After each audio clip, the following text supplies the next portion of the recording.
J'ai commencé l'enregistrement. Mon Dieu, je savais pas avoir si. Salut Jonathan, Allô Julien, comment ça va? ça va très bien en cette semaine de relâche. Là, tu vas voir, je prends un accent con quand je parle, on dirait. Il y a une caméra braquée sous moi, je me mets à Attends, mais là, à un moment parler donné, tu vas faire la niaiseux. gang, est-ce que vous voyez derrière moi? Il y a Oh! une bibliothèque. Dans mes zooms, là, j'ai pris tellement de tes plis, je suis comme hey, ça me fait rire quand tu fais ça, j'adore ça. Bonjour Jonathan. Donc, première question que je voulais te poser. Les questions que je te pose sont en fait inspirées de ce que mes élèves auraient voulu te poser aussi comme question, qu'ils auraient voulu poser à un auteur. Puis je pense que ben, en fait, tu pourrais être un excellent porte-parole pour parler de ce métier-là, sachant que tu es enseignant aussi. Je pense que Mhm. ça peut grandement les intéresser. Puis, ils vont trouver aussi peut-être que c'est plus accessible, ben, que ce métier-là est accessible aussi, là. Ouais. Sachant que, ben, que tu as peut-être un parcours atypique que tu vas pouvoir me parler. Ben justement, parlant de parcours, si tu avais à me parler un peu de ton parcours académique, qu'est-ce qui t'a mené vers la vie d'auteur, d'enseignant, par quel chemin t'es passé? Raconte-moi donc ça. La grosse question pour commencer. Donc, déroule-moi ton historique en 2 minutes. Mais, Parle-moi de toi. mais non, non, je comprends ce que tu veux dire. Le parcours en général, je te dirais que j'ai fait mes études au secondaire. J'étais à l'international et puis c'était très axé sur la littérature, les langues. Donc, c'est sûr que là, j'ai commencé à avoir le goût de plus en plus vers les mots. Par contre, j'avais choisi mes sciences fortes en 5, donc croyant que je m'en allais en médecine. Donc, un docteur que j'allais devenir. Et puis, en cours d'année, en secondaire 5, je me suis rendu compte que finalement, ben, l'écriture avec le projet personnel, je ne sais pas si tu connais un peu Oui, ben, j'ai fait international aussi. Bon, OK. Bon, ben, on a un projet personnel à faire et puis j'avais décidé d'écrire une pièce de théâtre. Et finalement, ben, je me suis rendu compte que la physique et la chimie, c'était pas pour moi. Donc, j'ai fini mes sciences de 5, tout ça, puis je suis allé faire mon DEC, mon diplôme d'études collégiales en création littéraire au Cégep du Vieux. D'accord. Ouais. C'est là que j'ai vraiment fait, OK, je vais poursuivre. Tu sais, ça me tentait vraiment d'aller voir. J'ai hésité longtemps au Cégep d'attendre entre soit le théâtre ou l'écriture. Puis finalement, ben, je suis allé en écriture au Cégep. Puis à l'université, mon premier bac, avant de faire le bac en enseignement, j'ai fait un bac en études théâtrales à l'UQAM. OK. Donc, dans lequel j'ai pu continuer mon travail sur l'écriture parce qu'études théâtrales, c'est un petit peu plus le programme qui est axé sur la théorie du théâtre. On fait du jeu, on fait de la mise en scène, on touche à la scénographie, mais c'est surtout sur l'analyse de texte, l'écriture dramatique. Donc, j'ai pu peaufiner mon écriture à travers ce programme-là aussi. Et puis par la suite, j'ai toujours écrit un peu pour moi-même, partager mes écrits sur les réseaux sociaux. Quand c'est l'anniversaire de quelqu'un, on m'appelait, tu veux-tu nous écrire un beau petit texte? Fait que finalement, je me suis rendu compte que ben, peut-être que ces écrits-là, ben, ils mériteraient d'être partagés. J'ai envoyé un manuscrit à toutes les maisons. Ça n'a pas été accepté, ça n'a pas été retenu par aucune maison. J'ai eu des commentaires constructifs. Puis finalement, j'ai réessayé avec un manuscrit un peu plus fini, soufflé dans la cassette, qui a été retenu chez le MEAC. Et puis c'est au même moment où j'entamais mes études pour devenir enseignant. OK, OK. Puis pourquoi, mettons, le théâtre, c'était ça qui te branchait au départ? Pourquoi l'écriture d'une pièce en faisait-tu au secondaire? C'est ce qui a Non, déclenché cet amour-là du théâtre? Pourquoi? Ouais. ouais, ben, je te dirais que ça a toujours été quelque chose qui m'a intéressé, la scène, le jeu. Mais l'école dans laquelle j'étais, c'était musique et arts plastiques. Fait que ça a comme été un milieu que j'ai jamais pu explorer à travers mon parcours académique primaire, préscolaire. Quoique j'avais joué dans la reconstitution de la crèche, là, je faisais Joseph. Ah oui, ben, rien de moins. Écoute, ah oui, exact, hein, le Boys Club de la crèche. Donc, j'avais ce désir-là quand même de jouer. Et puis, j'ai failli faire le saut au cégep. Puis, finalement, j'ai fait, oh non, je reste dans ce que je connais un peu plus, qui est l'écriture. Puis, finalement, à l'université, je me suis dit, OK, it's now or never, maintenant ou jamais. Mon père avait des bourses pour ce bac-là qu'il avait mis de côté pour moi. Fait que c'est pas un bac avec lequel je me suis endetté. Le bac en enseignement, oui, parce que ça, c'est moi qui ai payé de poche. Mais le bac en théâtre, ça m'a permis justement, étant donné que je n'avais pas à payer mes études, étaient déjà toutes payées pour moi, je me suis gâté puis je suis allé étudier dans une branche que j'ai beaucoup aimée. J'ai évolué un peu dans le théâtre, j'ai fait de l'animation, j'ai enseigné dans un collège privé 2 ans le théâtre en parascolaire. OK. Mais c'est l'écriture qui m'a vraiment branché dans le théâtre. Là. Fait que j'ai pris la porte du théâtre pour aller vers l'écriture. OK, génial. Puis tu disais que tu avais commencé à écrire ton manuscrit, que tu étais allé comme cogner à des portes de maisons d'édition, mais c'est quoi ce processus-là, justement? C'est quoi les démarches qu'on entreprend quand on aimerait ça se faire publier? Parce que des fois, ben, nos enseignants nous disent que notre texte mériterait d'être publié, puis là, tu es Mhm. pris avec, mais on ne sait pas trop quoi faire. Ouais. C'est quoi la démarche pour se rendre là? Ça, c'est une bonne question. Puis chaque maison d'édition fonctionne un peu différemment. Je te dirais que mon premier, c'était un recueil de poésie. J'avais construit quelque chose qui était sous la forme d'un abécédaire. C'était 26 lettres. Tu sais, il y avait des belles sections. Je le relis des fois encore. Puis je fais, OK, il y a des belles petites choses là-dedans, mais ça manquait peut-être d'unicité. C'était pas c'était comme plus un ramassis de texte. Puis j'avais pas fait vraiment mes recherches sur les maisons. Tu sais, je connaissais des maisons que j'aimais déjà, que je voulais, les Herbes Rouges, c'est sûr que je voulais l'envoyer. Dans le fond, le Noroît, j'avais mes maisons de poésie que je voulais pas l'approcher. Mais j'ai envoyé mon recueil un peu partout, même à des maisons qui publiaient même pas de la poésie. Fait que, je pense que ça prend une recherche. Et puis, les sites Internet des maisons d'édition sont hyper clairs sur ce qu'ils veulent.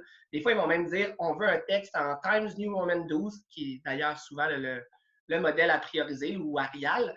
Ils vont dire qu'ils veulent papier ou ils veulent. Là, ces temps-ci, je pense que là, ils ont pas mal plus.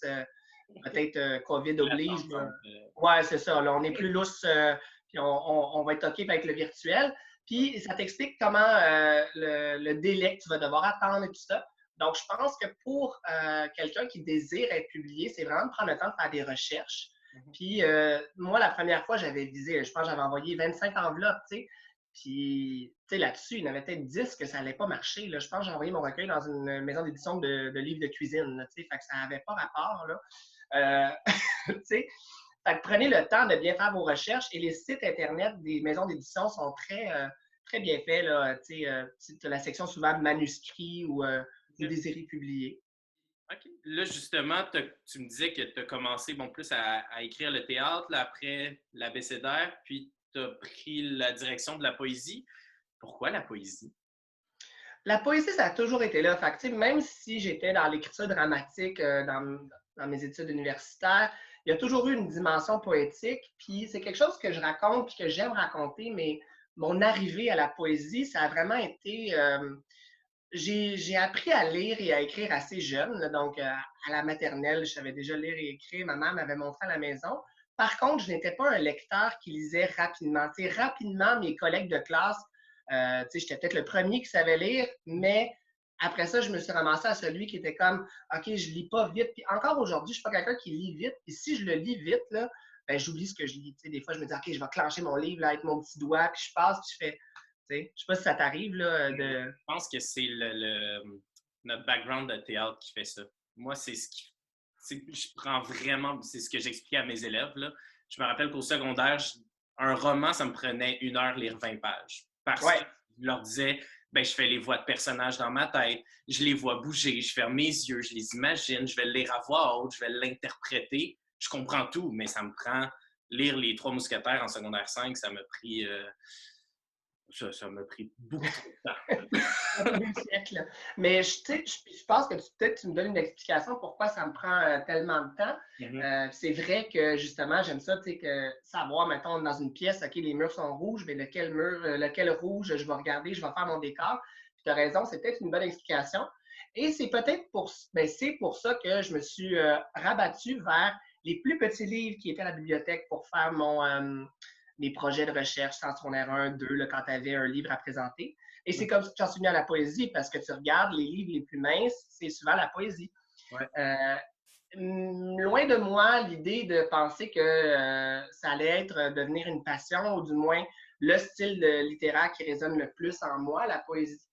Parce que oui, c'est peut-être petit, mais ça prend tout autant de temps à lire si tu la laisses se magnifier, si tu prends le temps de bien réfléchir, de te l'approprier. Donc, c'est peut-être mon arrivée à la poésie là, au tout début, le secondaire 1, 2, 3. Puis pourquoi tu penses que Parce qu'en fait, je pense que l'opinion générale des gens, des gens qui n'ont pas lu beaucoup de poésie ou qui se l'ont peut-être mal fait enseigner, pourquoi les gens sont un peu rebutés par la poésie? Pourquoi il y a comme un frein chez les gens de « Ah, c'est quétaine, la poésie, c'est juste des rimes, la poésie, c'est plate à lire, puis on écrit juste ça quand c'est la fête de notre mère, puis on veut y faire une petite carte. » On dirait que c'est comme l'opinion générale de la poésie, puis versus quand tu connais des gens qui lisent la poésie, ben, ils vont te parler de la poésie avec des étoiles dans les yeux. On dirait que c'est comme un ou l'autre. Qu'est-ce que tu penses de cette espèce de, pas de dualité-là? Ouais. Ouais. Ben, je pense qu'il y a un certain. Les gens vont vraiment penser beaucoup à l'Académie de la poésie. Là, on va penser à Baudelaire, on va penser à Néligan, on va penser à des grands noms. On va penser que c'est vraiment complexe et que souvent, si on pense, mettons, à la structure alexandrine, des rimes embrassées, c'est ça qui va arriver en premier parce que c'est ce qui est enseigné dans les écoles souvent. Ouais. Moi, quand je suis invité dans les classes, c'est mon cheval de bataille qui est de dire que la poésie est beaucoup plus présente autour de nous. Un slogan publicitaire, il y en a de la poésie, le slam, ça nous entoure, c'est omniprésent. Puis c'est ça mon message quand je discute avec les jeunes de la poésie, c'est de dire que si c'est ressenti, si c'est tes images à toi, ça n'a pas besoin de rimer. Ça n'a pas besoin d'avoir des mots là, que tu es allé chercher dans le dictionnaire, des synonymes. Je pense que c'est quand c'est bien senti et incarné. Un des plus beaux poèmes qui m'avait été raconté durant un atelier que j'ai fait, c'était sur Fortnite. Puis je ne connaissais pas la moitié des termes qu'il utilisait, le top 2. Mais la manière dont il a lu le poème, le fait que là, j'avais compris un peu le top 2, fait que je me suis dit, OK, il est arrivé deuxième. Ouais. Hey, il avait amené ça, c'était comme une espèce de lourdeur. Puis je sais quand tu as parlé de Fortnite, puis tu as fait un poème, tu sais. C'est peut-être un peu cucu ce que je vais dire, là, mais j'aimerais ça arriver à faire la Jocelyne de Radio Enfer de moi-même et de dire, hey, la poésie et les jeunes, c'est cool, tu sais. Encore une mode rap capotée. C'est ça mon message avec la poésie. Là. Puis penses-tu qu'avec les thématiques, puis ce que tu mets de l'avant dans ta poésie, est-ce que tu penses que justement tu arrives à toucher les jeunes de cette façon-là, puis à déconstruire ce qu'ils viennent d'apprendre peut-être à l'école? Oui, ben c'est ce que j'essaie de faire aussi, j'aime puis j'aime pas le mot, mais accessible, dans le sens que j'aime pas le mot quand il est utilisé pour dire OK, écrivez quelque chose d'accessible, mais non, au contraire, moi, c'est plus dans le sens accessible, c'est des mots, j'essaie de créer des images avec des mots, mes personnages sont souvent des enfants, fait que c'est des mots qu'ils ont déjà en dedans d'eux, je sais pas, moi, là, j'ai pas de mots archi longs qui me viennent en tête, mais je veux que ce soit des images qui viennent avec le vocabulaire qu'ils auraient eu à cet âge-là. Là.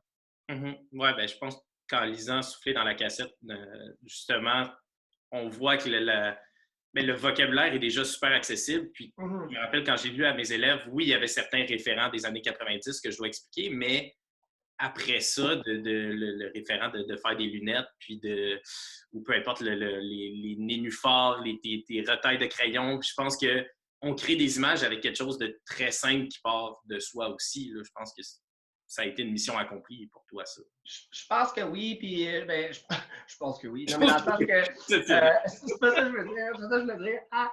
Mais je pense que c'est ça, de faire du beau avec du simple, c'est aussi un de mes messages, rendre l'ordinaire émerveillé, s'émerveiller devant l'ordinaire.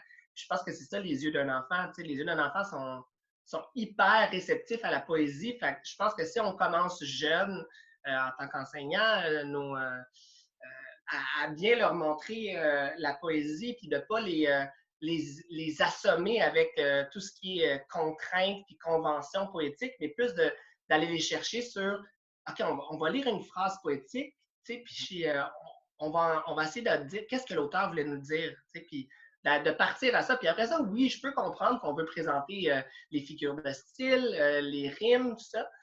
Puis aussi, c'est un travail qui vient à la fin, on a l'impression. C'est ça, tu sais. Après, on viendra pour finir le tout. Là.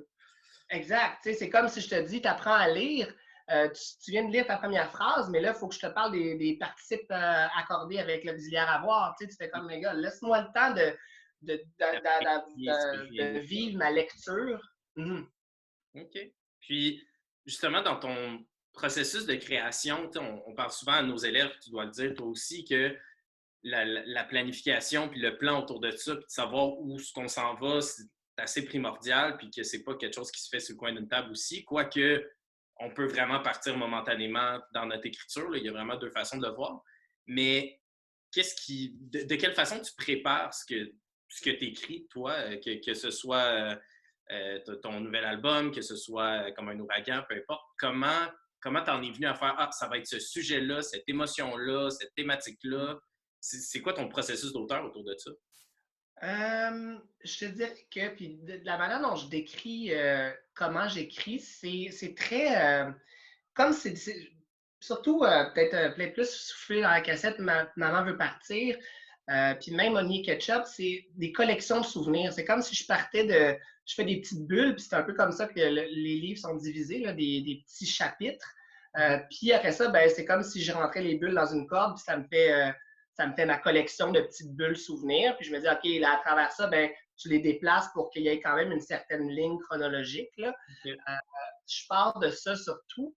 Quand j'enseigne, puis j'aime ça que tu dis ça parce que je ne suis peut-être pas nécessairement le meilleur modèle de planification parce que j'y vais vraiment par des petits souvenirs, mais quand je l'enseigne, l'écriture, ou du moins en classe, ce qu'on fait, c'est qu'on fait des 15-20 minutes d'écriture spontanée. J'essaie de leur lancer juste des déclencheurs pour leur montrer comment ça se produit en dedans de moi quand j'ai une idée. Des fois, je vais leur donner la première phrase de texte, partez, puis des fois, il y a des jeunes qui vont faire cette phrase-là, elle m'a zéro inspiré. Je fais, c'est bien correct. Mais ce que je veux leur montrer à travers ça, c'est que des fois, ça va être une image que tu vas voir, ben, ça va être ton point de départ pour tout ton livre ou ton histoire qui s'en vient.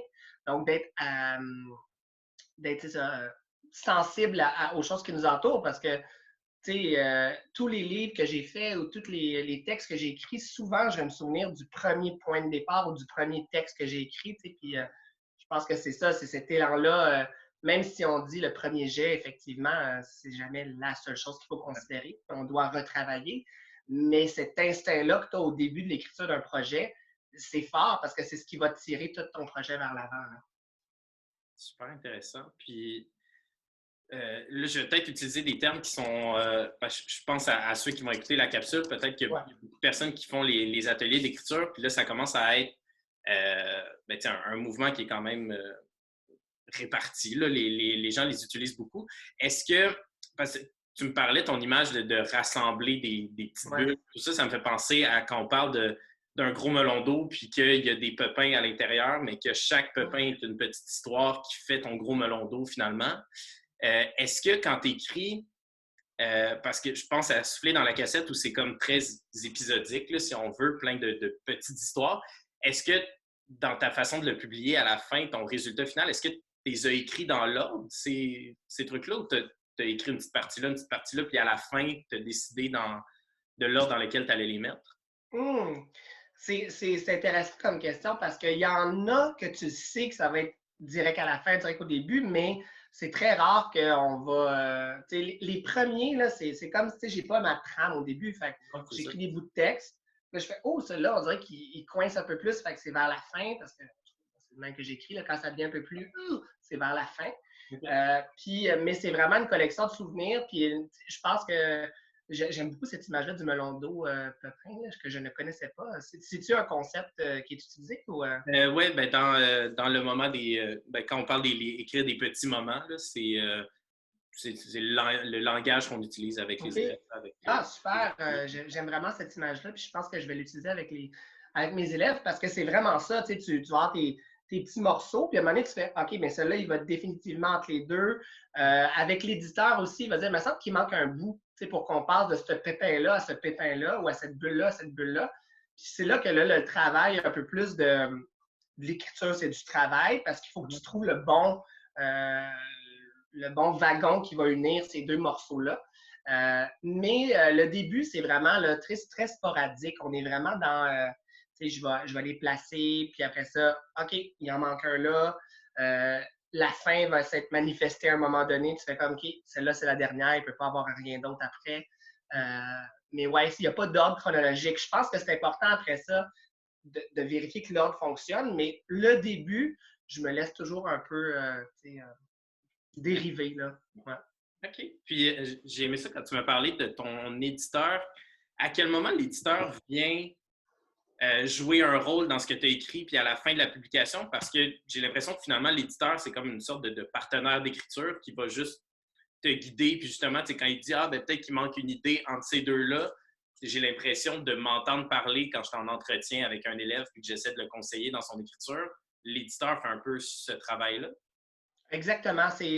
Moi, travailler avec un éditeur, autant qu'il y en a qui vont faire comme moi, c'est très solitaire. Moi, c'est le moment que j'aime le plus, surtout quand on approche de la fin, quand on travaille sur des mots, sur des petites virgules, puis on tourne la vis un quart de tour un petit peu pour que ce soit très serré.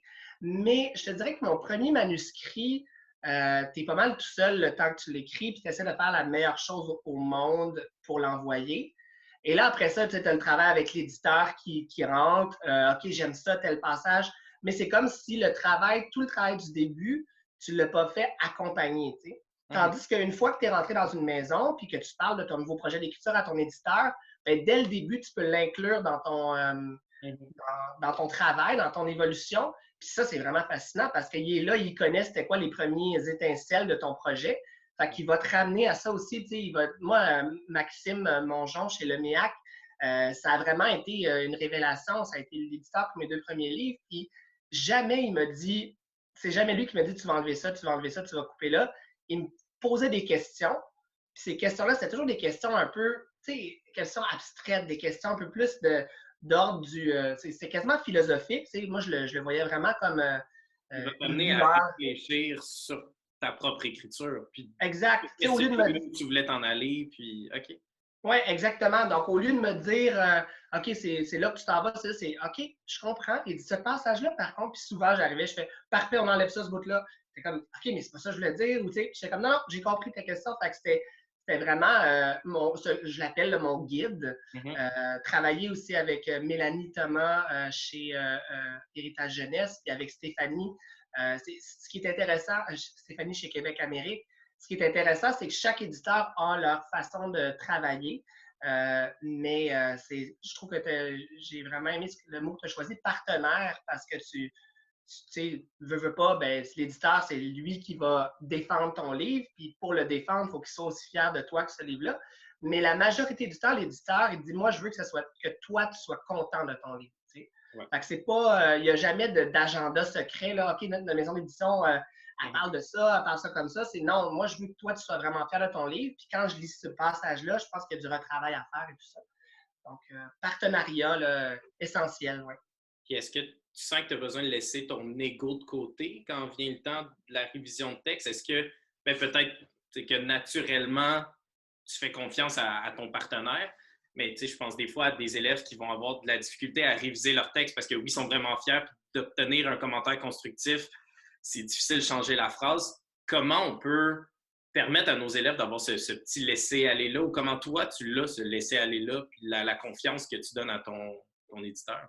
J'avais vraiment peur que ça soit ça au début, que je fasse comme « Oh mon Dieu, je vais avoir de la misère de lâcher prise sur mon texte. » Puis finalement, tu te dis, mais la personne qui est là, soit l'enseignant envers l'élève ou l'éditeur envers l'écrivain, tout ce qu'il veut, c'est que ton texte soit meilleur. Fait, écoute les commentaires. Il y a des choses que tu vas... Puis ça, c'est vraiment choisis tes combats. Il y a des choses, à un moment donné, je me rappelle, on parlait de porte-patio, je pense que c'est dans Maman veut partir, puis là, la correctrice, elle disait non, ici, c'est pas comme c'est un anglicisme, ou ça, je m'en fous, c'est porte-patio, là. C'est une porte-patio. Moi, j'ai jamais appelé ça une porte coulissante. Non, c'est une porte-patio ou driveway. Je voulais pas dire mon entrée de garage. Non, on allait pelleter le driveway. Je pense que c'est ça, je pense que de choisir ses combats. Mais c'est sûr qu'en tant qu'enseignant, justement, là, je suis en train d'accompagner une de mes élèves qui va participer au concours pour lequel je porte-parole, le RLJSO. Puis là, j'utilise ma relâche justement pour annoter son texte, mais je pense qu'avant d'arriver à dire OK, on chanson, il faut vraiment s'assurer que la relation de confiance est faite avec l'élève. Même chose pour l'éditeur. Fait que je pense que ce serait peut-être pas un travail qu'on entamerait en début d'année, en septembre ou en octobre, quand on a à peine une relation avec notre élève. On peut donner des petits commentaires. Mais une fois que cette relation-là est faite, je pense que l'ego ben, c'est ça. Moi, je ne l'ai pas eu, là, mon ego brimé du tout. Ça a été très naturel. Puis de se souvenir que le regard que la personne pose sur notre texte, ben, c'est le regard possiblement du lecteur qui va nous lire. Fait en bout de ligne, puis en plus, ce qui est intéressant de l'éditeur ou de l'enseignant, c'est qu'il en a lu des textes. Fait qu'il sait qu'est-ce qui marche, qu'est-ce qui marche pas, qu'est-ce qui est redondant. Je travaille beaucoup avec mes élèves à ne pas trop dire. Puis on a toujours tendance à faire ça, à surligner, à souligner. Je veux que vous compreniez, mais je fais comme, faites confiance à votre lecteur. Il est, surtout en poésie, là, le lecteur est intelligent, il va aller remplir les trous, là, Puis, ouais, tu vas être un meilleur partenaire d'écriture si tu es un grand lecteur aussi parce que tu as une base de connaissances un peu plus large. Ouais. Intéressant. Je vais t'amener ailleurs.